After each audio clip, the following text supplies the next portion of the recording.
I said it before and I'll say it again. That scene, that last scene. What does it mean?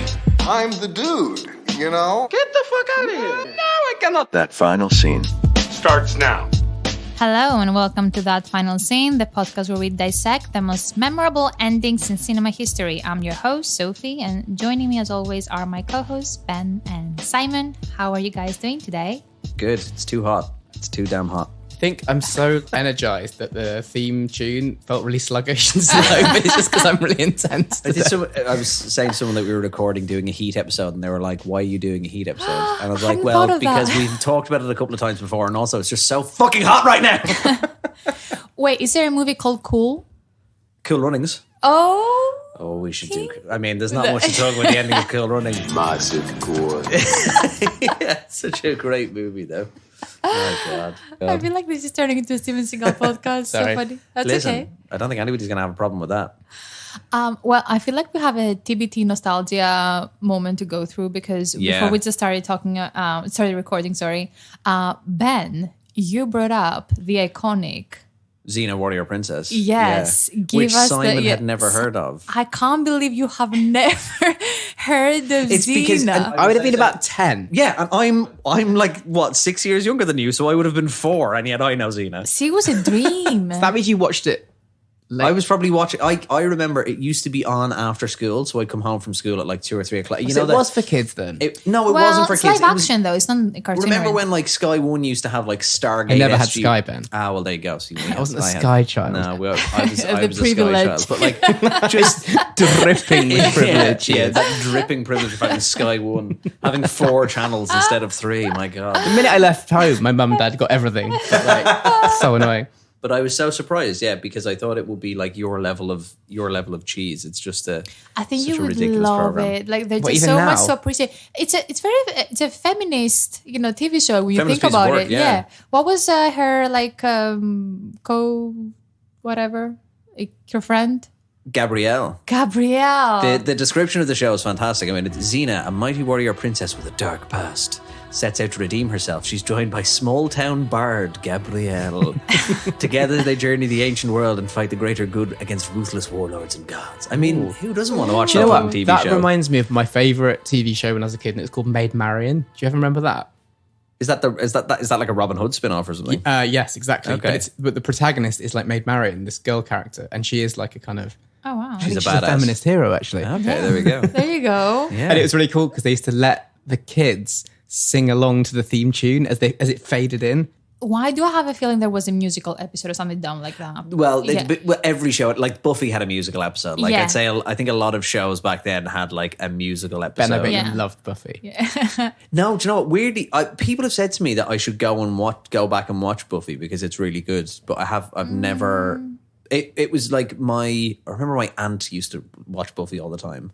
And I think it was just a bit too, like, when I was like 4 or 5 and it was on TV, so it was a bit too old for me. But I feel like if I went back and watched it now, I'd appreciate the like 90s nostalgia of kind of shitty CGI and Like all the stuff in Firefly. it. Oh God, Firefly So was so good. I don't know good. what that is. Oh well. Firefly is like the guy who created Buffy. It's like him doing like a space sci-fi TV show. Very Only got cool. 1 season, Yeah. and it became like a cult show that everybody went crazy that they cancelled it. But yeah, there's loads of TV shows that make jokes about it being like in Community they make a joke. It's like if one of us dies, we're going to stage it like a suicide for the unjust cancellation of Firefly. And it's just like, people are really intense about Well, they Firefly. even liked it even after they made a movie out of it. Yeah, it That has a was still- huge fan. yeah, it has a huge fan fandom. base. Yeah, Yeah. because the movie was basically just an extended version of the pilot. They basically reshot the pilot, extended it a little bit to give everybody an ending rather than the pilot finishing and them going into a series. But yeah, would recommend watching Firefly if you want some like good. It's really like well written sci-fi. It's quite good. Also, happy Pride Month because I'm Yes. pretty sure that Xena and Gabriel got it. 1,000% they were a thing. Okay. 1,000%. You could tell. Who doesn't love a small town bard? You know? They were a dreamy couple, to be fair. Ben, I know you told us before we started recording that you've been watching a ton of films. Yeah, I've been So watching give a us ton the of highlights. stuff. Yeah, so Ellie was away over the weekend, so I basically spent the whole weekend either watching sports or watching movies. Love that. And so I watched Creed 3 because that's on Prime now. You'd seen Creed 2 already? Yes. Okay. Yeah, I'd seen 1 and 2. Thought it was okay. It's all right. As somebody who works for a company that shows boxing, it kind of glamorizes boxing in a way that it's not as maybe as interesting as Creed makes it out to be. But how does it stack up to the other two? Better than the second one. I don't know if it was as good as the first one. I think the first one was quite like a good kind of. I like the fact that they're moving away from, like, I'm sure Sylvester Stallone was pissed about it, but like they're moving away from Rocky to make it its kind of its own thing. So like I think Sylvester Stallone was in the second one, and in the second one he's fighting like Drago's protege from Rocky 4. Whereas this one, they're kind of trying to get away from it a little bit more, and I thought it was good. Then I had like a Kevin Smith mini marathon where I watched Dogma and then Red State. Damn. Dogma with Alanis Morissette. Yes, Dogma with Alanis Morissette as God. Yes. Yeah. So Ellie, I love Dogma. Like, it is one of my favorite films. Really? But I used to try and it's so hard to find online. And for ages I was looking for it, and then Ellie just found it on the website at the DVD and just bought it for me. And she bought it ages ago, and I've been kind of sitting, kind of waiting to be like, oh God, when do I watch it? When do I watch it? And I watched it over the weekend. It's what is it fucking about? brilliant. I've never heard of it. So it's about it's Matt Damon and Ben Affleck play the Matt Damon is Loki, the god of death, and Ben Affleck is like another kind of angel, and they basically have been banished from heaven, and they're trying to make their way back in. And Alan Rickman, who is another angel, comes and basically says to Jesus's like long distant relative that you need to go and stop them, and she's helped along the way by Jay and Silent Bob from the Clerks movies, and Chris Rock, who plays the 13th apostle called Rufus. And genius. That it's sounds fucking hilarious. brilliant. There's How like is it Jason not Lee's in online? it, Salma Hayek's also in it. What? What's your Carl and Josh? What's his name? Oh my God, the really famous American comedian. And it's amazing. Like I think it's my favorite Kevin Smith film. Like I really like Kevin Smith, and it's probably my favorite film of his. It's just so ridiculous and so funny. And oh yeah, man, shame it's not online. Like I'm surprised with all I these will names. loan you the DVD to watch it if you would like. Yeah, it's so If a fucking DVD good. player. No, I'll It's figure it out. and it's like it's a Ben Affleck and Matt Damon are brilliant in it together. Like they are so good as like a little kind of like. That was really early on in their partnership, wasn't it? Yeah, they're really young. I mean, it's like 95, 96, because Ben Affleck had been in a couple of other Kevin Smith movies, like he'd been in Mallrats and stuff. So I think then they got him from that, and then the two of them just, I don't know if it was before or after Good Will Hunting. It's probably around the same time, maybe a little bit after. And then obviously the two of them just went huge, but would recommend that. And yeah, then I watched Red State, which is his kind of like horror movie, which is quite interesting. It's like, the Louis Theroux documentary on the Most Hated Family in America. So basically this is kind of a horror movie with that kind of take on it. And it's again, it's really weird, but it's really good. And then I watched Heat and all of Blackadder. As I said to Simon before. Wow. Not all of Blackadder. I didn't watch season 1. I watched seasons 2, 3, and 4 because they are the best ones. And I didn't watch the Christmas special, what one where he goes back in time. Yeah. Were you still moved by the final episode of this? Oh, the final First World War? Talking of final scenes, and actually we should probably do the end of Blackadder as a final scene at some point. Oh my God, it's amazing. It's incredible. It's so for a comedy series that's really irreverent and kind of like tries to laugh away anything, like laugh in the face of really serious things. Like the whole 4th season is set during the First World War and in the trenches. Yeah. And it's like really awful, but it's about like the plucky nature and like laughing through everything and kind of really cynical humor. It's a testament to how emotionally like involved you get with it, because it's basically like watching Amdram. But it's so moving. The sets for it are so small because it was all done on like small sound stages. The sets are really tiny, especially the 4th season. It's like it's really cramped in. They're in these tiny little they're in the trenches and it's really closed in. And I've listened to them talk about filming the final episode, and what they said about it was they filmed it once and they were kind of like, I don't think any of us have like the emotional or the physical energy to try and do that again. And they were just like, let's just leave it. Let's just leave it at that. And then it's... Yeah, they did one take of going over the top, and then someone came up with the poppies. Yeah, the poppy idea. field, Yeah, it just fades into this, the poppy fields in France or in Belgium. And it's, oh God. How would you put it to our listeners? Blackadder. Yeah. I think Blackadder is the quintessential British comedy. I think if you want British TV comedy, and I would go and watch that, because it's it's some of the funniest people in British comedy at their beginning as well. So like you see Rowan Atkinson, Hugh Laurie, Stephen Fry, Ben Elton, Richard Curtis, when they were all really young. Ben Elton and Richard Curtis are both massive history buffs, and Yeah. a lot of the history in there is very, very accurate. Even though it's very funny and silly, a lot of it's really clever. Yeah, and it's also like it's short, like it's 6 episodes a season, so it's really like easy to watch and digest. Cool. Well, speaking of shows that I've rewatched 1,000 times, but I'm not sure I'm going to anymore because I don't like the new seasons. Is Black Mirror, so I caught up on the latest season. Okay. 5 episodes. How long are the episodes? It varies. So the third one, which is the best one, with Aaron Paul and Josh Hartnett. Sorry. Yeah. It's the longest one. It's Okay. like an hour and a half almost, but it's great. It feels like a proper movie. Yeah, I heard that one was good, and the one with the girl from Schitt's Creek is supposed to be good as well. Yeah, So the third one was like Beyond the Sea. It was the best, and it was like a very Black Mirror sci-fi, like astronauts, like just like very interesting story, and it really played with tech. And yeah, I don't want to say too much, but that was great. The first one, Joan is Awful, that was with Annie Murphy and Salma Hayek. Annie Murphy, that's her name. Yes, Annie Sorry, Murphy. I couldn't remember. It was Black Mirror-y. I thought it was interesting. It wasn't like the best Black Mirror episode, but I was like, okay, it fits the mold. The other 3 are not Black Mirror episodes. I don't know what happened to Charlie Brooker. Like, he went all in on horror, so I don't know if you're gonna like that, Ben, because it's just not really a horror guy, but it's not even horror and tech. It's just horror. It's like like slasher movies. yeah. What's the guy? I'm blanking. Who did The Evil Dead? Sam Raimi. Yeah, it's like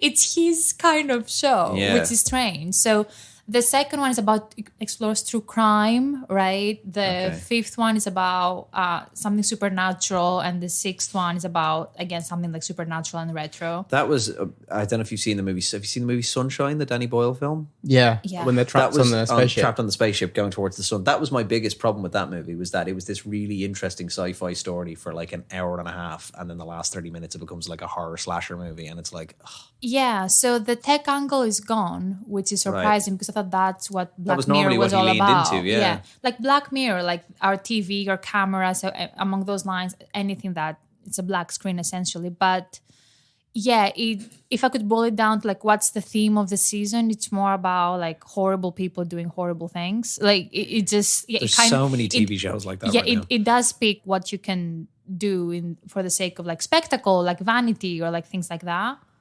I mean, yeah, give it a go. I know, Simon, you haven't watched it in a while. You haven't seen the newer seasons. Not for a few years. Yeah, I think it just didn't. It never felt the same. I didn't after realize it they were went just to going to rinse Netflix. out loads of episodes of it. I thought it was just going to be a very small run, and that was it. Yeah, I mean that was the BBC vision, I'm sure. And to then, be honest, I haven't really dedicated time to it since like season 2, maybe. Like I don't think, or maybe since it went to Netflix, I've never really sat down and watched. did you see the a season interactive throughout. episode? Yeah, I didn't. Yeah. Even that wasn't great. I got it was just too much of a gimmick for Yeah. me. Like I understand why it's a nice idea and that Netflix gives you the ability to do that, but I just thought it was just a bit too gimmicky for me. Yeah. Like I think for me it will never be as good as like that second season, like, you know, where it's the woman and she's trying to escape the village and she can't work out why, and then it turns out she's committed this like horrendous crime.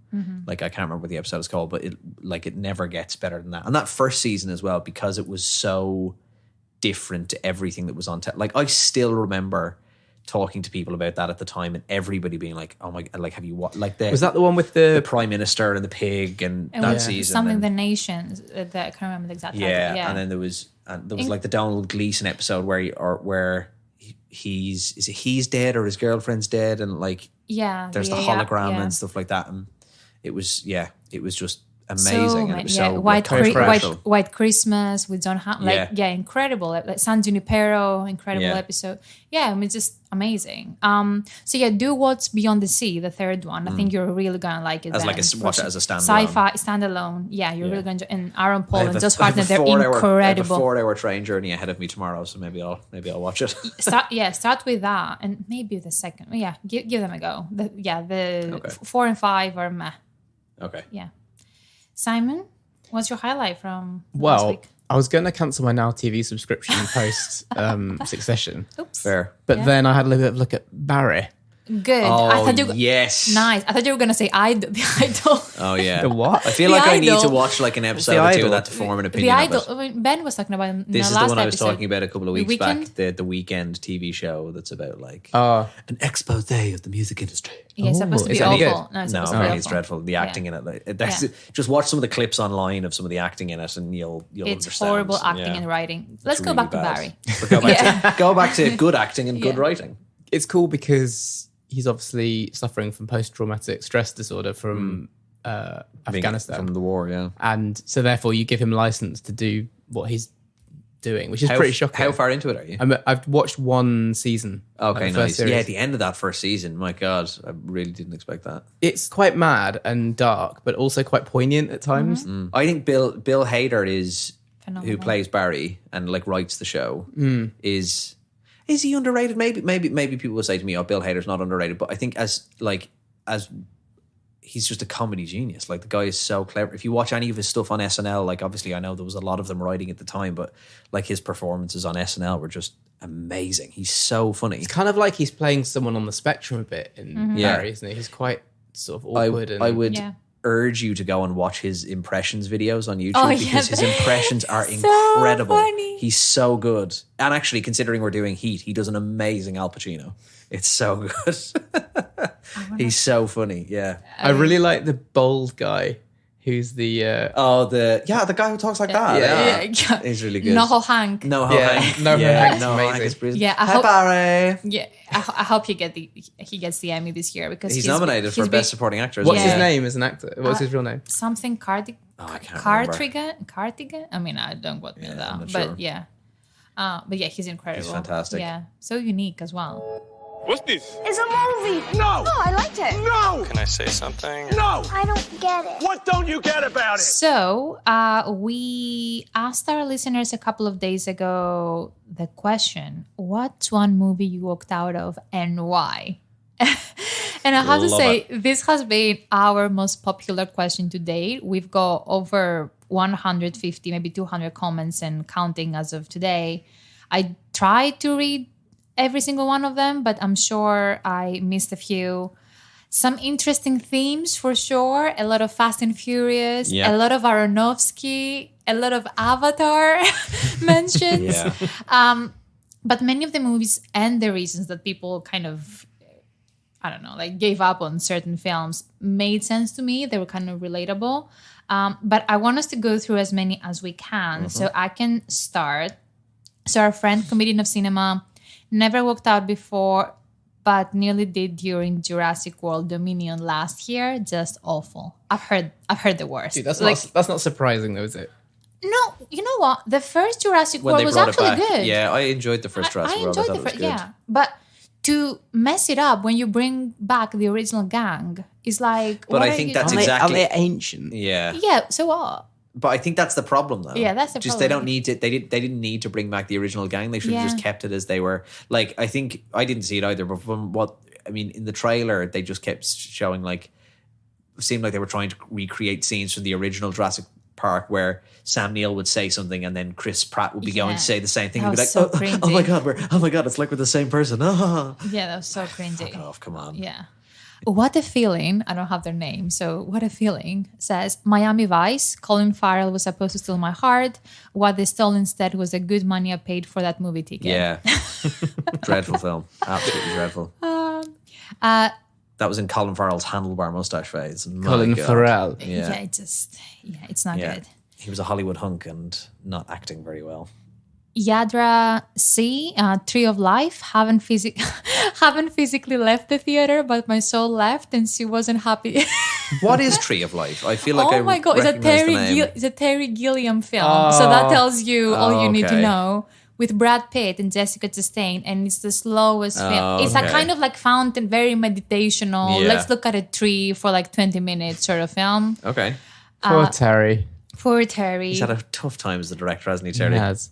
My favorite one is this is from Zane's Brains. I was 11 when the first Avatar came out, and if I'd paid for my movie ticket, I would have walked out.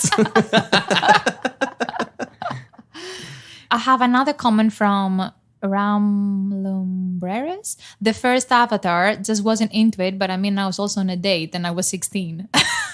So again, it's like Avatar forced you to watch the film just because you were not of age.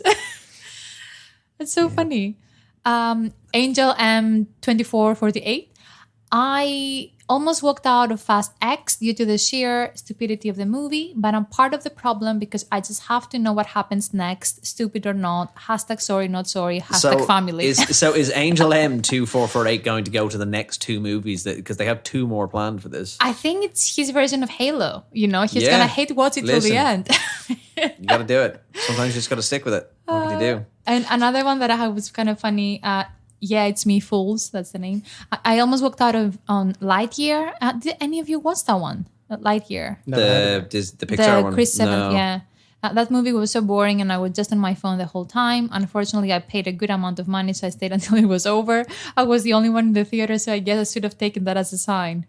Yeah, I think the one I related with the hardest was the B42 Max one, which you actually tagged me in, which is don't ever want to do that. But the one film that made me even consider it was Rise of Skywalker. Yeah. I would point out, though, B42 Max, what you should have done is walked out of Last Jedi, and that would have told you don't even need to see Rise of Skywalker, so don't even fucking bother. We had a few people say The Last Jedi as well. Dreadful film. Dreadful. I didn't walk out of it, but I wish I had.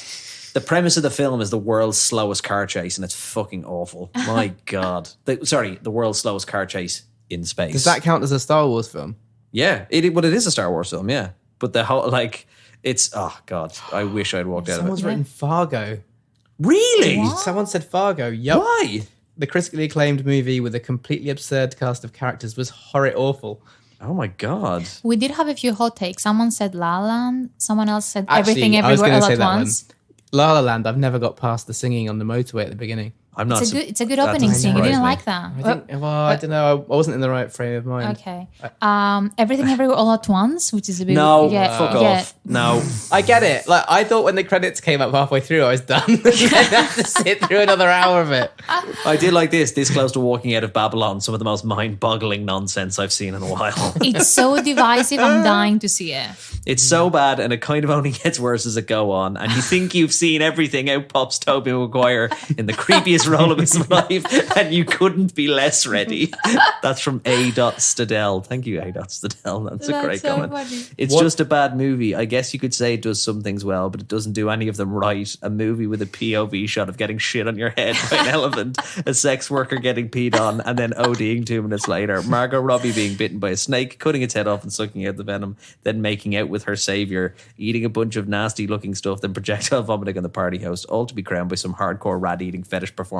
None of these things are even really relevant to the movie, and yet that's what remains imprinted in your mind. We need to hire this guy. Yeah, fucking hell. This guy should be writing letterbox quality reviews. review. That's a brilliant review. My God. Filthy Vampires has nearly walked out of Alien Covenant. Dreadful film.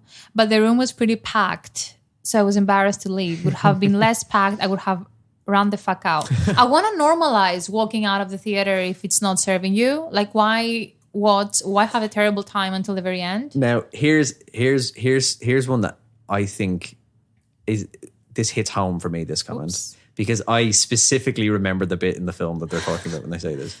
So Trevor Copter says, I would have walked out of Watchmen, but my friend was my ride. That movie remains my least favorite superhero movie. Then stuff about Zack Snyder. And then he says he glorifies everything. The original story dismantles, and it truly baffles me how so many brilliant people think the film is brilliant. And then there's Hallelujah. And the Hallelujah scene in that film horrible. is so uncomfortably awful. Crazy. It's a sex scene with Hallelujah playing in the background. And it's just oh my God. So crazy. It's like a dystopian superhero movie, but it's shite. It's really bad. There's a much better TV show, actually. Yeah. But the guy who The wrote graphic Lost. novel is great, but I mean, Zack Snyder just ruined that. But Inherent Vice. Someone didn't like Inherent Vice. Interesting. it's a polarizing film. It's not for everyone. Don't Worry, Darling, someone says. Mm-hmm. It's a mediocre story with little depth, loose ends, and strange choices. Well, listen to our episode and you will find out that I felt the exact same way. We'll link it to it in our show notes. The film has potential but doesn't live up to it. And after watching, I was really worried. darling. I mean, I love all the answers because it kind of like they show how funny our listeners are and like how I don't know. And I also love how they're talking to each other. It's like a playground right now in the comment section. Yeah, so cool. Any other highlights, Simon, that stood out to you? Someone said Hateful Eight. Too much talking. Hateful. Do you know what? Hateful Eight. I hate those films with loads of talking. Hateful Eight was too long. That was my problem with it. Too Way long too and long. it's fair. Too much talking. Yeah, not much action. This is Stephen. The only movie I ever walked out on is Regarding Henry. You guys seen that? I haven't heard of it. And I've seen a lot of bad movies, but Harrison needed to pass on this one. Is that Harrison Ford film? Ford, maybe. I don't know. I guess Maybe. so. I don't know. It sounds like a Harrison Ford movie. Someone weirdly. mentioned a Sandra Bullock movie, and it's not the About Eve? All About Steve.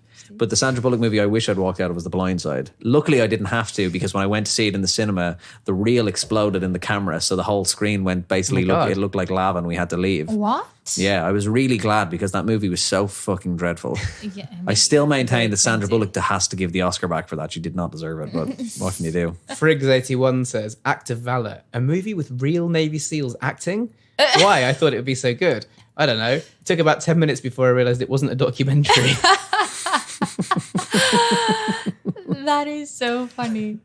Oh God, why did Newman is an island? Cloud Atlas, I left for 10 minutes out of extreme boredom, then psyched myself up to go back and sit through the end. Listen, I feel that one. Yeah, I've heard Cloud Atlas is dread. It's That's the Tom difficult. Hanks movie, isn't Yeah, it? it's not a bad film. It's a difficult film. It's like it's like The Fountain, which again, we've had a few people say The Fountain Mother, like our top bottom Aronofsky feels like very difficult, and I don't want to call them dreadful, but they're just difficult, and they're not for everyone. Have either of you walked out of anything?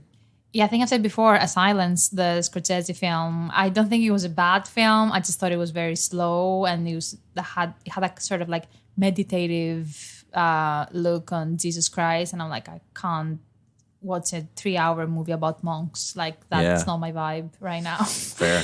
But yeah, probably. Yeah, I know Comedian of Cinema, like Tim really loves that film, so I guess it's good, but just not for me. Yeah. A lot of the time you got to be in the right mood, haven't you? It's like have music. to. It's like if someone sends you their favourite track and they make you listen to it because they love it so much, and you're like, I'm not in the mood. You can't suddenly like snap into enjoying it. And you have from... Yeah, me and my friend Darla walked out of Horrible Bosses too, because Iconic. it's a comedy movie that is completely devoid of laughter in any way, shape, or form. It's Was it a painfully mutual? bad. Was it a group decision? Yeah. We were. I think at one point we were just like, we just go. They're like, should we just leave? And we just got up and left. I think we were the only people in the cinema as well, so that helped. If we'd been like in like a packed row, maybe it would have been slightly difficult to be like, sorry, excuse me, sorry. But I think the fact that we were there and around, we were just like, this is fucking. That makes it so easy. Yeah. And it was just so unfunny. It was disappointing because the first Horrible Bosses is all right. It's not too bad. You know, some laughs in it, and assumed there would be laughs in the second one. But there's not. It's not funny. Don't worry. Don't see it. It's not good. Wouldn't. Never. Noted. Probably. Cool. So thank you all for sharing your response with us. If you want to join in on the conversation in our next episode, make sure to follow us on Instagram, That Final Scene, and look out for our next question. Let's take a quick break, and we'll be back with Hit. Oh, look, a message from our sponsor. G.I. Jane 2, can't wait to see it. Nah, yo, hold my poodle. Hey, yo, what's up? Y'all got a problem? Y'all want some of this? Without much further ado, Here we go again. Let's do it. And we're back. We're back with the iconic film with the most...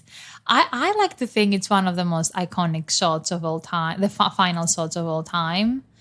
That is Heat, the 1995. Is that correct? Am I making it up? Sounds about right. Sounds about right. Directed by Michael Mann, Al Pacino, Robert De Niro, Val Kilmer, Amy Brenneman. I'm not prepared. Amy Brenneman. Yeah, I love her. She's so good in this film.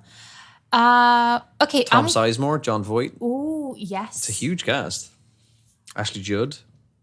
Danny Trejo's in it as well. William Fichtner. Natalie Portman's randomly in it as well. I completely forgot that she's in it. Yeah, I forgot about her side story, Yeah. which was tragic.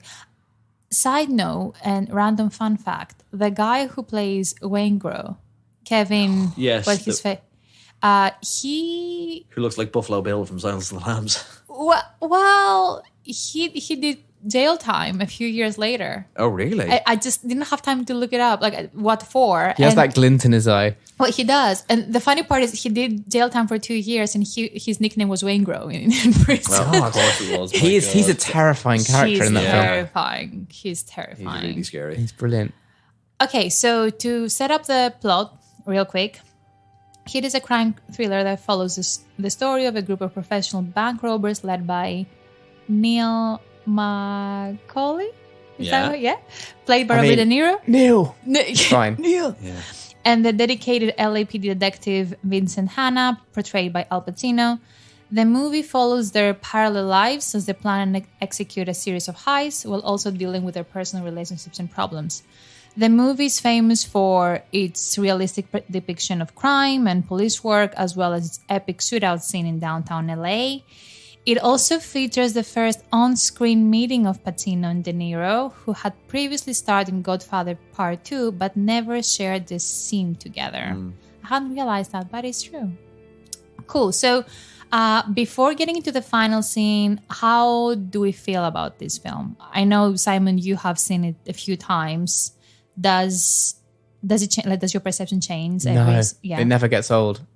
I try and ration health when I watch it. It's a bit like Home Alone in that respect. I don't want to spoil it.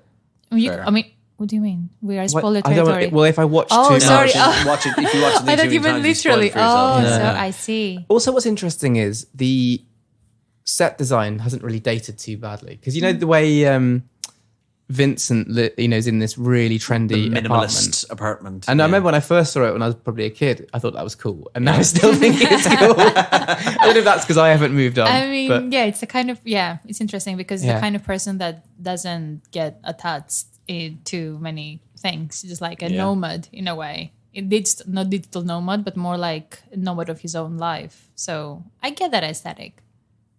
Beautiful. But that's because of who his partner is, isn't it? The reason why the flat's like that. Well, he doesn't have a partner. Neil doesn't have a partner. I'm talking. Didn't I say Vincent? No, Vincent. No, you said. Oh, I thought you said Neil. Sorry. No, Vincent. Sorry, Vincent. Yeah, okay. Yeah, because Vincent's with his new partner, and she's got this amazing his wife. apartment. Mm-hmm. Yeah. Ben, what do you think of I the? love Yeah, it. It's so good. It's just, it's like, it's the perfect amount of over the top. It's really good action scenes with two brilliant performances from Pacino and De Niro, but like also just a little bit mad at the same time. Like when Pacino just there's a couple of scenes in the movie where he just goes mad, and it's like it's so erratic and so weird. But it's brilliant. It's just so good. And Val Kilmer's great in it. Yeah, I really understand. very Having watched, I haven't seen it in ages. He's such a lovable bank robber. Yeah, he is. But actually, and knowing now that when they had planned a sequel that it was going to be around Val Kilmer's character, you can see why. You kind of want to know because what he drives happens off, to Chris, doesn't he? He drives Yeah. off. Yeah, it's so good. I like the way it's stitched together with quite a lot of depth. So you get these moments of extreme action, but then you actually learn quite a bit of the backstory of the different characters. And those scenes are done with this really kind of serene drone-like soundtrack that's quite calm. And it's kind of as cool as that flat and as cool as the shots of LA look. And it's really stylish. I really enjoyed just the visual feast of it. Yeah, the music is just incredible, even though it doesn't have a traditional score. It's kind of like waves. It's just pulsing underneath all the time. like a drone, It's like a sort kind of running little underneath. heartbeat going on. It's really effective. Yeah. I just don't think you can get past that diner scene either. I mean, that is just the two of them face to face is. What do you think? Good. So in the lead up to that scene, when Neil gets pulled over on the motorway, Yeah. why does he agree to do it? Because he doesn't have to. What's the rationale behind that happening? What's the rationale of Neil going with So him? Vincent takes a massive risk. He chases him down the motorway, pulls him over because he's got the power of arrest. He's a policeman. He has to pull over. Yeah. And he invites him for this meetup. Yeah, because the power is kind of in both of their hands, though, because Neil also knows he has the power to pull me over, but he doesn't have the power to arrest me right now. Yeah, because he has nothing. He has nothing on him. That's the whole. Yeah. That's why It's Neil a power has play. such a confidence around it, because he can sit there with him, and then he knows that he's pulling him away from. But do you think it's a moment of weakness for Neil, because really he shouldn't be giving Vincent anything? Is it Neil kind of just his interest getting the better of him and wanting to know the man behind the mask. No, of I don't Vincent. think so, because I don't think Neil is ever, like, his whole thing throughout the film is that he's not really in it for the thrill, like really for the thrill of it, I don't think. And the only time he lets emotion get the better of him is at the end of the film. So is it more like Neil just saying, can you just let this slide? Like, I'm just a normal guy just trying to live my dream. I think it's and I don't even want to do this for very long. Do you know what? I think it's more so it's a very old fashioned, it's a respect thing. In a, like, I'm the cop, you're the robber, we can sit down, and they sit down face to face and they have this conversation. Because that's the whole point of the conversation is that it's just two people who say to one another, well, if Sheena says, you know, if it becomes between you and some woman who you want to make a widow, I know who I'm going to choose. And then De Niro says the same thing, you know, if it comes between me, you know, you and me getting away, I know who I choose. I think that sets up the final scene incredibly well. And quite early on in the film as well.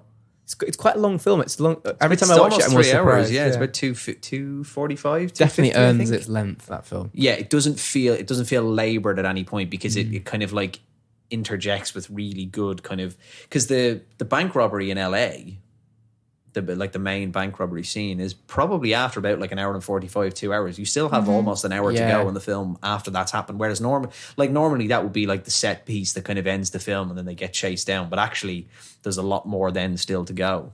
The scene that always pops up in my head when I think of Heat is the attempted suicide of Vincent's stepdaughter. And I think that's just a testament to like how the kind of the tangential side stories are amazing. And like the conversation Vincent has with his new partner, with the mother of that girl, like in the hospital, it's really deep and it's amazing. Going back to that diner scene, I do think there's a lot of foreshadowing there in terms of what's going to happen in the end, because you mentioned that isn't Neil a bit weak for sitting down with Vincent, but at the same time, if you remember, Vincent also opens up and talks about his flaws and how he basically has no life and he has fucked up everything and he has nothing left to lose because he's going to take him down no matter what. And in response to that, if you remember, Neil goes, I'm not going to go back no matter what, referring to prison. And then, we can talk about the final scene. The final like line of the film is actually a callback to what he told him in the diner. So let's jump to the final scene, which is essentially a culmination of the cat and mouse game between Neil and Vincent. Does anyone want to set up the failed bank robbery thing, what happens there? Because I think this is what kind of sets up the final scene, like what went wrong there, who died. There's kind of like a big chain of events to kind of get to it, isn't there? Because Waingro goes to Danny Trejo's character, who we see him before the bank robbery, and he's the driver, tells Neil, I can't make it, I'm being followed. Then Neil goes to find him after everything goes wrong, because the police show up a little bit before they probably should have. And he then goes to find him. He's almost dead. It was Waingro who did it. And then it all kind of leads back to the original person that was robbed at the start of the film, that they robbed the bank and tried to trade the money back to them. And then that leads to the death of Tom Sizemore's character dies during the bank robbery. Val Kilmer gets shot, but he's not killed. The driver dies as well. Yeah, it spills out into the street. Yeah. It's very, very messy. Yeah, a lot of the police are killed in it. A couple of them are shot. Amazing sound design in that big gun battle. It's so loud. My God, it's incredible. Jesus. And then eventually, on the way, Neil goes and wastes Waingro. Yeah, so like John Voight, is like the fixer character for them, has finally gotten Neil his out. He has to go to the airport, and on the way there, he's supposed to be getting away, running away from it, and And there's that very poignant scene where Neil's girlfriend is waiting in the car outside Waingro's hotel, and Neil's about to get into it, and as he's going to get into the car, the police come towards him. He sees Vincent, Neil just looks away from his girlfriend and walks away, and that's because that's the thing, isn't it? What is it? His I think he says it twice in the film. His maxim is never have anything in your life that when the heat shows up, you can't walk away from in 90 seconds. That's 30 seconds flat. Or 30 seconds flat. Yeah. Last episode, we talked about, people that you wanted to get away with at the end. At the end of that film, all I want is for De Niro's character to ride off into the sunset. Yeah. That's all I want.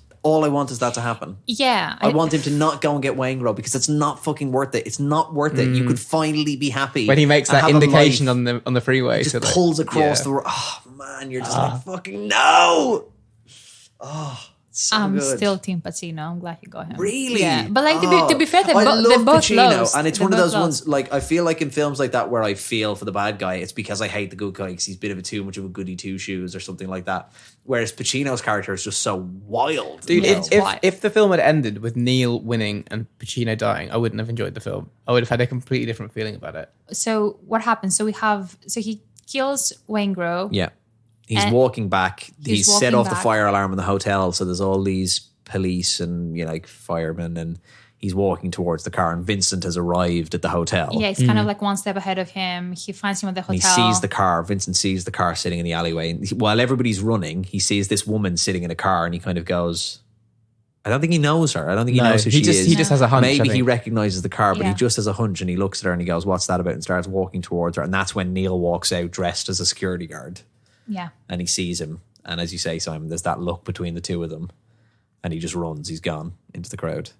And that's when they run. Then this mad scene. It turns Yeah, they into managed where to run into run across an airfield. Airport run, which is and bizarre. having like a shootout across. Like Yes. while Pacino's running behind a plane and stuff like that, which I'm almost certain you just get blown over. Like walking behind a jumbo jet, you get blown into next week. I am certain that they chose that location purely because they could access it or whatever. Like I thought that was the only location available. I don't think there's any logical like meaning behind choosing an airport runway for it. It but works so well. It works. It and works. because It's it's very set up the way they get sound and into the it light, is quite plausible. Like I know now you'd think, how high security airports are, but then it probably quite easy to get. And you into. think about it as well, how like the lights and the movement of the shadows of the planes really plays into that final scene where the two of them are kind of moving around these, like, I don't know if they're like electricity, like these like they're like pallets huts or or like something like yeah. that, and they're moving around. And Vincent's kind of out in the open, and Neil, Are they baggage things that those baggage cars drag around, isn't it? Those There's at one point they're running through those, but when you actually they go through those, and then there's these kind of like, they're like almost like little brick hut things, or kind of they look like, you don't know, they'd be like electricity boxes Transformer inside them. or something. Yeah, transformers inside them, and Neil's hiding behind one, and he's about to pop out and shoot him, and then I think it's either a plane goes over and you get this pulling shadow across, and it brings Neil's shadow out from behind, and that's when you get a nice slow-mo of Pacino going whoa, bang bang bang, and he's shooting blind, isn't he? He's just using the shadow. Yeah, and he gets him to the test. Kind of like wounds him very badly. And then, Neil falls to the ground, and Vincent approaches him. And the piano in the background is like starting to loop. That piano loop is amazing. Then he holds his hand, which is amazing. Yeah. It's such a that's the final kind of piece of respect between, like, it's almost like Pacino's going, right, okay. Well, like almost like a race well run, he's almost shaking his hands to be like, listen, we both knew it was going to be one of us in the end, but fucking hell, it was a good run. He's almost remorseful. I think in like, but I wonder if Pacino thinks in another life they'd have probably been friends. Like it could have been one on the other side. You know what I mean? Right? Yeah, of course. Like it could very easily have been the tables have turned, or they could have been both on the same side, or they just so happened that they came up against one another, like the perfect match.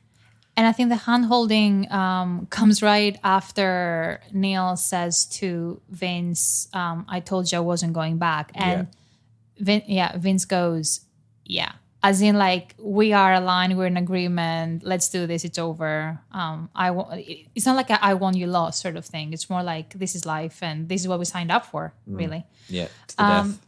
Yeah, so, I mean, the Moby song in the end is just so fitting. It's just like incredible because I love how it cuts to black, like from just that one shot.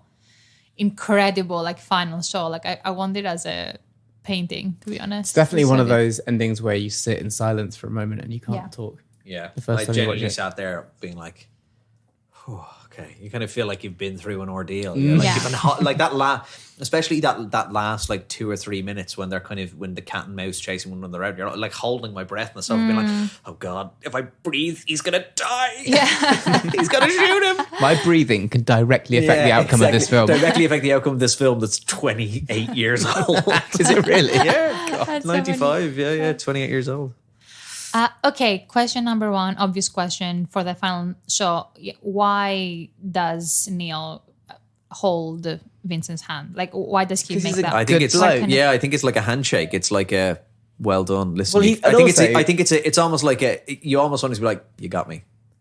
You got me. That was it. I think I do wonder what's going through Neil's head at that point as well, because it's like, is he happy in that death? You know, he's gotten Waingro, but at the expense of himself and his life. And, you know, there's so many there's actually a lot of loose ends for Neil, really. Yeah. The woman he leaves behind, Val Kilmer's character, Val Kilmer's wife and his son, Right. John Voight's character. There's so many loose ends for him. Whereas Chris's wife is clever. Yes, yeah, the Very, scene very where clever. she kind of moves him along, yeah. And the police aren't properly concentrating, so they miss it. And also the way when Chris drives away, he still has to get through a roadblock, and he manages to do it even though he's been shot. Yeah, because he's kind of cut his hair, and he's I saw it. You know what? When I saw it on the big screen, when I didn't know. Is this have you seen this before? Yeah, Okay. once again. But I actually was on the very first time. I was in the cinema, not when it came out because I was 5, but it was like a special screening, like a 10-year anniversary or something like that. I'd love to see it on the big screen. Yeah. Oh, yeah. And it's such a treat. But I remember when I watched it, and I remember that final scene being like, oh, isn't this what people do when they play against each other and it's the end of the game and they just like give each other a handshake or like a hug at the end? As in, like, you know, when you play with tennis with each other, it's like at the end of the game, if you're a good player and if you're not like an asshole, you could just give each other like a pat on the back or like a handshake. Pat and I on the almost, bum. There you go. yeah, exactly. So I almost saw it as, you know, Neil saying, I'm defeated, and I'm gonna. You play fair and square, and I take it with dignity. I completely agree. It was a good game. I think it's this like this this incredible battle that's taken place over days and days and days, and like It's like when 2 tennis players at Wimbledon have to shake hands at the end of a mega battle. Yeah, exactly. It's like After a hating they each other. hate each other. Yeah, it's a 5-set decider on centre court Yeah. at like 11 p.m. and it's finally done. And it's Sometimes like, when there's a mega tantrum, one of them walks away and just does his bag and won't do it. But I think it's great because it's so many different points during the movie. Like the power switches between.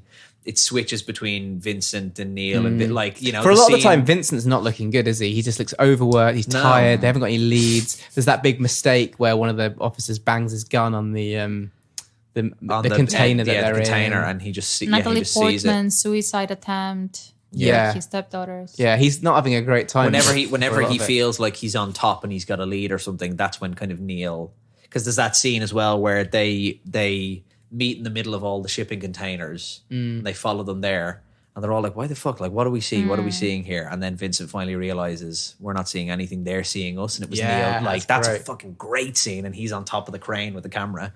That's like the power changes so much, and it's been such a battle between the two of them that it's like. Do you ever get a sigh of relief for them? Do you ever get Columbo vibes from Neil? From Vincent, yeah, you know, he's always got like voice. messy jacket, like his office is all messy at work. Yeah, 100% Columbo vibes. I'm gonna say it because I texted this to you, Ben, when we were chatting about Heat a couple of weeks back. He gives me Jared Leto House of Gucci vibe sometimes. Yeah. I was like, I think I remember texting you. He has the Jared Leto performance. He does. It's over the top. You enjoy it, but it's over the top. He's really over the top, but I think it's deserved at points because I think people like Jared Leto have done over the top performances when it's not necessarily warranted. Whereas Vincent in that film is, you kind of believe it because the guy's life is on such a fucking knife edge the whole time. His marriage is pretty much ending. He's having all these issues with his stepdaughter who inevitably tries to kill herself. And then all the while he's dealing with let's not forget, a serial killer who's on the loose. Like Waingro, they say in that scene after he kills the prostitute that this is like the 3rd or 4th person he's killed, and they're trying to figure out who it is. And then he also has this bank robber who is basically a mirror image of him just on the other side of the line. Like, it's kind of believable that this guy every now and again is just like he just kind of snapped, like the ass scene. Yeah, she's got a great ass with Hank Azaria, where he just like snaps and just kind of starts screaming and shouting. It's deserved, I would say. Yeah, the only thing I would say, and I think I would like to go back to Pacino's filmography from that era, because I'm thinking of Scent of a Woman. Yeah. It's also like that was exactly what I was thinking of. Incredibly over that. He just shouting, and I'm like, dude, you're blind. Your hearing is fine. Oh God. So I don't know if because he wasn't like that in the That's Godfather. a good hangover film. That's a great hangover film. I hate the name of it. Yeah. Dreadful name for a film. It's so bad. It's awful. For what it is, a film about a blind lawyer. It's like, Dude, the worst thing about this film is that actually Pacino got his first Oscar, and I'm like, of all films you've been in. That was in the era of Oscars where you had to do like a disability, and they're like, oh yeah, you did a stutter or a little limp or whatever. Yeah, they got My Left Foot, Daniel Day-Lewis, Left Foot. Yeah. That's so funny. I mean, yeah. So I don't know. Do I enjoyed disability, instant Oscar. I mean, one other thing that I wanted to get your take on was, so we talked about the kind of like deliberate slow pacing of the final sequence up until that, ultimate climax where Neil gets shot. Because it was very interesting for me not having watched it in a very long time, I almost didn't remember what was going to happen. And I remember because of that pacing that it took a while, like they were Vince was chasing Neil for a long time. That kind of affected how emotionally invested I was in the outcome. As in, I was like, I'm enjoying this so much that I want this to end. Can they just keep chasing each other forever? How would you feel? How would you feel if it had ended where he goes to they go to shoot one another, and it just pulls the trigger and then cuts to black, to black soprano style. We don't know who lives, we don't know who dies. If you think of we make it up in our own mind. The rhythm before that's such a Nolan ending. I know, that's exactly what I thought. That was like, if I was Nolan, he'd spin the disc and neither of them would die. Who knows? But you've just their bullets collide in midair. Whoa! The viewers just had like the satisfaction of Waingro getting blown away. Mm-hmm. Yeah. So then out of that scene, they've got to then build the tension straight back up into like, okay, we've had a treat. Waingro's been killed, and now we need to go find out what happens here. It ramps back up. Yeah. And it's like that's what that film does really well. It like just builds up tension, releases it, builds, release, build, release, like all the way through, but in different ways. Because that's it. There's as I say, there's so many bits in the film where I found myself almost holding my breath, just being like the bank robbery scene's the same. Like as soon as they walk into that bank to the end of that shootout on the highway, which is probably like 15, like it's a really long set piece from the start to finish, whole time just like edge of my seat, like, and that's hard to do. Like that's really difficult to do. Like action movies are constantly striving to do that. And it's really difficult. Whereas, like, there's so many moments in Heat where I'm just like... That shootout on the road outside the bank in LA, that's the moment where I really was wondering if I could still root for Neil even slightly, because they shoot so many policemen. Yeah. It's like, actually, bank robbing isn't cool. Like, loads of, like, people with families have just been killed like they're nothing. Do you know what? I generally, watching it, thought how exhilarating that must have been to film that. To be an actor in that position, going, like... to try and film that scene, walking up the street, firing the gun, so much noise, so much to go on. For someone like De Niro, whose character has to be cool, calm the whole time, to be able to do that is, like, obviously his performance in the film is amazing anyway, but to have that calmness through all the chaos of all that other shit and still be the guy that everybody looks to, okay, this is what Neil's doing, we know where to go, he knows what to do, is insane. Yeah. So good. Exactly. Yeah. Great direction. Great direction, great performances, great music. And stunning facial hair. That's true. So good. When I rewatched the film, I realized that Scorsese probably was inspired by Heat to make The Departed. Yeah. Like, as in the pacing, the idea of like... That's a really good comparison. Like futility, like inevitable, like even the ending, which is very straightforward in the end. What's his face? Matt Damon gets shot by Mark Wahlberg. It's like, this is what was always supposed to happen, you know? When I think it's exactly what's the morale of like it's Heat. Inevitable in a way. Yeah, which is like law wins over crime, but at what cost? You know, I think that's the questions. Like, it's not black and white and there are no winners or losers. Because, the body count in the film is huge. Like, So many people get killed in that movie.